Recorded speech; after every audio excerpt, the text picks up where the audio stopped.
Hey everybody, welcome to Illuminated Productions. I'm Sam, and today I'm going to be covering Donnie Darko on 4K from Arrow Video.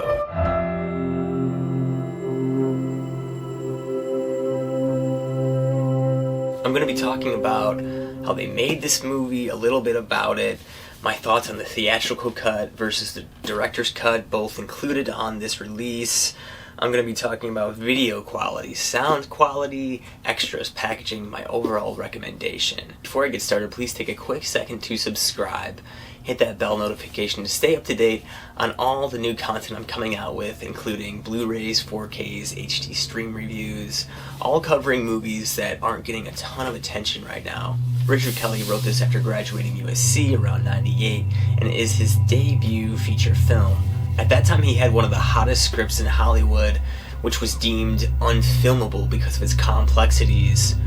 Kelly and his producer tried to shop it around town, not getting a lot of luck, getting new life to the project when actor Jason Schwartzman showed interest in playing Donnie, which led to Drew Barrymore getting involved, circa Charlie's Angels. She picked up the movie with her production company, Flower Films, and they were able to raise $4.5 million, and they were off shooting. However, because of Barrymore's inclusion, that meant Schwartzman was out due to Barrymore's crazy schedule. She could only shoot 1 week, so everything centered around that, which led to auditions with actors like Patrick Fugit from Almost Famous, Lucas Black from Sling Blade, and of course Jake Gyllenhaal, who landed the title role. Evidently, Jake walked in the room, said a couple of words, and they knew right away this was Donnie Darko. Donnie Darko has an excellent cast for a debut film, including Jenna Malone, Mary McDonnell, who plays Donnie's mom, and what I think is kind of the heart of the movie, Patrick Swayze, Noah Wyle, who was secured through Flower Films.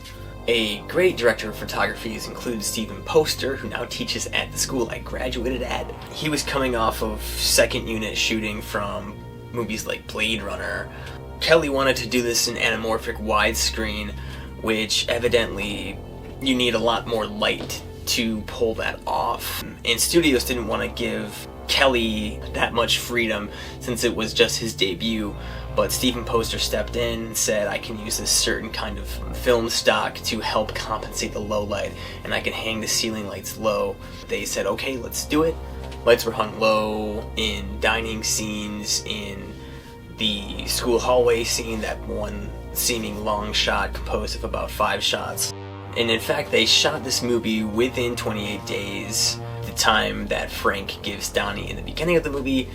A pretty challenging feat. They shot a lot of this in Los Angeles, in a neighborhood that they used for Ferris Bueller to kind of create that Midwestern feel. This is supposed to take place in Virginia. My point is that they had everyone in this big community, so they could just go down the street to Patrick Swayze's character's house. Everything was kind of... Middlesex was this big bubble, so no one really left set. They were just there all the time, shooting 12-hour days, pushing the envelope and making the most out of their budget and time. Originally they wanted James Newton Howard to do the score, but since that was kind of out of their budget range, they decided to go with Michael Andrews, who I think made an amazingly memorable score. I mean, some of these themes that he made, they've just been in my head playing, this whole time since first seeing this movie, and watching it back last night, those same themes are going to be playing in my head. Donnie Darko's notorious for having an incredible soundtrack from the likes of In Excess, Joy Division, The Church, Echo and the Bunnymen. I think the big thing that prevented Donnie Darko from being a hit originally in theaters was not its complexity at all, but the fact that Columbine was happening and 9/11 had just happened. And the movie centers around a jet engine falling into Donnie's room. So there was some pushback with marketing. Eventually, they had a very short theatrical run that didn't make a lot of money at all, and they did a home video release that got a ton of attention in the UK, which then led to the director's cut being re-released in the States on DVD. When comparing the theatrical cut versus the director's cut, both have pros and cons. Most of the cons in both, I think, relay to dated special effects. But one thing pivotal in the director's cut that they add is more dynamics with Donnie and his family. Great scene with him and his dad. Great scenes with him and his mom. I think those two carry a lot of emotional truth in their scenes. And it just creates a bigger heart to the movie. It creates a lighter viewing experience and something a little bit more uplifting, I think, in nature. The meaning of Donnie Darko is a big conversation to get into. Most of the cast and crew, when they talk about it, they are really open-minded about it. They invite interpretations. They don't think there is one specific answer here. What happened to Donnie Darko? What's real? What's not? What is a dream? What is a tangent universe? Seems like everyone is pretty casual about it, and like the movie has its own way and its own truth that isn't fully understood on the surface, but perhaps at a more subconscious level. Needless to say, over the years, the film has gained a huge following, creating multiple releases on DVD, Blu-ray, now finally a 4K release from Arrow Video. The movie is dark, for sure, darker than I remember it being, but on Blu-ray 4K comparisons from Arrow's last release, the Blu-ray, it does seem brighter than that. So the darks do crush some of the blacks, but I think that is part of the style here. It being shot on anamorphic widescreen, maybe the movie is natively just a little darker than usual. The video definition is fairly sharp, amazing detail, specifically in close-up and mid-close-ups. It's definitely not the sharpest thing I've ever seen, but it was shot on 35mm, and we're getting, you know, 4K from that 8K native, so the best way you can watch this movie right now. It's my first time owning this on Blu-ray and or 4K. For me, as a huge fan of this film, it was totally worth it.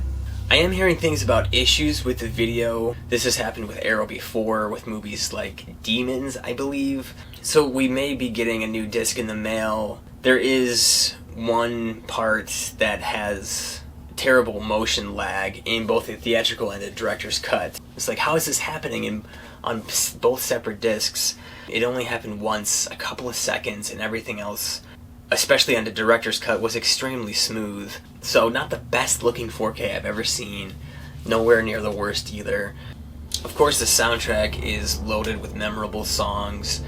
The original score, like I said, is just fantastic, very underrated, highly recommended just to check out that soundtrack and that score alone. We get a handful of extras, commentaries, a documentary about the making of the movie, interviews, a production diary, documentaries, including #1 fan of Darkomentary, which is always a lot of fun to revisit. Upon looking at the back here, I mean, it's just loaded with text. So initially I'm just like kind of floored by the amount of extras, but when popping it in and watching it, it actually wasn't that much content. The making of was really nice because it made me fact check a lot of my sources, which were indeed wrong. But I don't know, I guess maybe I expected a bit more content delving in to maybe some of the theories or talking a bit more about the methodology, time travel, tangent universes. Having said that, I have not heard the commentaries, so maybe they get it more into that. The packaging outshines the extras themselves. Very great looking release from Arrow. We also get a fold-out poster that has two sides. The 4K Blu-ray itself, which has alternate cover art depending on your taste and preference. We either get the original theatrical poster or the newly commissioned artwork. Now inside we get some pretty nice artwork on the discs themselves. We have the inclusion of screen cards that are pretty gorgeous. I think this packaging outshines Arrow's previous release, the 4K mastering on Blu-ray that they did, limited edition run. This is another limited edition too, but I have a good feeling this is going to be selling a lot of copies, and it might even get a wide 4K UHD Blu-ray release, as this is a seminal film and a groundbreaking movie inviting open-mindedness and inviting conversation, you know, inviting different opinions, and for that to be okay, which I think is really relevant in a 2021, and also in the world they create in the late 80s with the political division within the household. All in all, this is kind of a love story between Donnie Darko and Gretchen, but it is a lot more than that too. I think it has a little bit of something for everybody in this. I find this movie very hard to dislike. I don't know if I've met anyone that has consciously disliked this movie. A beautiful looking, beautifully made movie, period piece, which is always nice. A lot of beautiful slow motion ramps were included. I'm really happy to be reporting on one of my favorite movies. I was super happy to get this in the mail a couple of days early on Sunday opposed to tomorrow, Tuesday. Arrow puts out some great looking movies, especially ones that aren't getting a lot of attention. Over the Edge is coming this summer, and I'm really excited to get that. Overall, I think I would recommend this for a Donnie Darko fan who doesn't own it yet, and for people looking to upgrade from the Blu-ray to the 4K. You know, since that Blu-ray was mastered through 4K, definition-wise, I don't know if you're going to see that much of a difference for this kind of price. But I will say the color grading in the HDR is an improvement. With some of the screen comparisons I saw, I think this one is a little bit brighter and more neutral with its HDR, which I find to be a good thing. I don't think you can stream the 4K of this, so if you're going to go with the renting option, I would definitely not stream it for free, because you're going to be limited to standard definition for that, and you don't want that for this movie. So at least rent it, or find the HD stream through Prime. You're going to be doing yourself a pretty big disservice watching this in standard def with the 4K available. I'm really happy this exists, one of my favorite movies of all time. It definitely is a movie that means a lot to me, coming from the perspective of an outsider, someone who's falling in love, someone who is finding themselves. I think that's what all good coming-of-age movies do. This is described as the director as Catcher in the Rye as told by Philip K. Dick.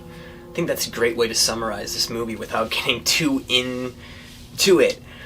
This was certainly an underdog movie. Richard Kelly really had to fight to get in the director's chair for this, to get that anamorphic camera, to get the cast that he did, and you know, he did pull it off, and it's one of the benchmarks of independent filmmaking of all time. It's pretty undeniable. Its power through home video is insane, comparable to Fight Club or Almost Famous, with its cult status recognition over the years. A very important release for cinephiles and for physical media enthusiasts, so I know you're all as excited as I am about this. I would love to know your thoughts on the video transfer, your thoughts on the movie, your thoughts on theatrical versus director's cut.